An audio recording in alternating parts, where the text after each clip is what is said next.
అంశాలు చెప్తాను, ఎక్కువ చెప్పను. ఎత్ర నార్యస్తు పూజ్యంతే తత్ర రమంతే దేవతాః. ఏ రంగంలోనైనా దేనిలోనైనా రాణించాలి అంటే అక్కడ ఉన్నటువంటి స్త్రీలను గౌరవించాలి. ఇలాంటి ప్రాథమిక సూత్రాన్ని మర్చిపోయినటువంటి గజనీ రెడ్డికి మరొకసారి గుర్తు చేస్తూ ఒకే ఒక విషయం, అంగన్వాడీ వ్యవస్థ అనేటువంటిది 1975వ సంవత్సరంలో ఆవిర్భవించింది. ఆనాటి నుంచి ఈనాటి వరకు అన్ని రాష్ట్రాల్లో కలిపి అసలు ఎంతమంది మీరు ఉన్నారో తెలుసమ్మా? మీకు ఐడియా ఉందా ఎవరికైనా? దేశం మొత్తం మీద దాదాపు 55 లక్షలకు పైచులుకున్నారు.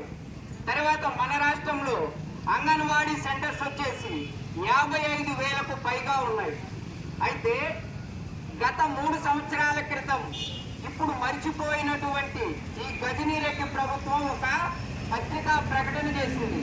ఏమనంటే అంగన్వాడీ పాఠశాలలకు కానీ అక్కడ పనిచేసేటువంటి వర్కర్స్ కానీ నిధులు అనేటువంటి సమకూర్చాము అని. ఎంత నిధిని కేటాయించారో ఎవరికన్నా గుర్తుందమ్మా?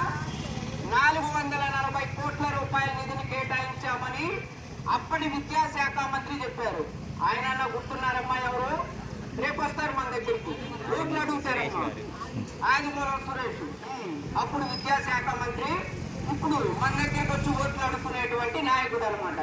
అప్పుడు చెప్పండి, నాడు నేడు అనేటువంటి దాని కింద కలిపి దాదాపు 44,000 పైచిలుకున్నటువంటి అంగన్వాడీ సెంటర్స్ ని ప్రత్యేకించి చేయకుండా అక్కడ ఉండేటువంటి స్థానిక పాఠశాలలో కలిపి చేశారు. ఈ స్థానిక పాఠశాలని కాంట్రాక్ట్ తీసుకున్నటువంటి వైసీపీ నాయకులు దోచుకున్నారు మీ సొమ్మునంతా. ఇదంతా మీరంతా కూడా గుర్తు చేసుకోవాలని ఈ అవకాశాన్ని ఇచ్చినందుకు మీ అందరికీ ధన్యవాదాలు తెలియజేస్తూ, ఈ మీరు చేసేటువంటి ఈ కార్యక్రమంలో జనసేన తెలుగుదేశం పార్టీ సంపూర్ణ మద్దతుని ఇస్తుందని ఈ అవకాశాన్ని ఇచ్చినందుకు అందరికీ ధన్యవాదాలు. జై జనసేన, జై జనసేన.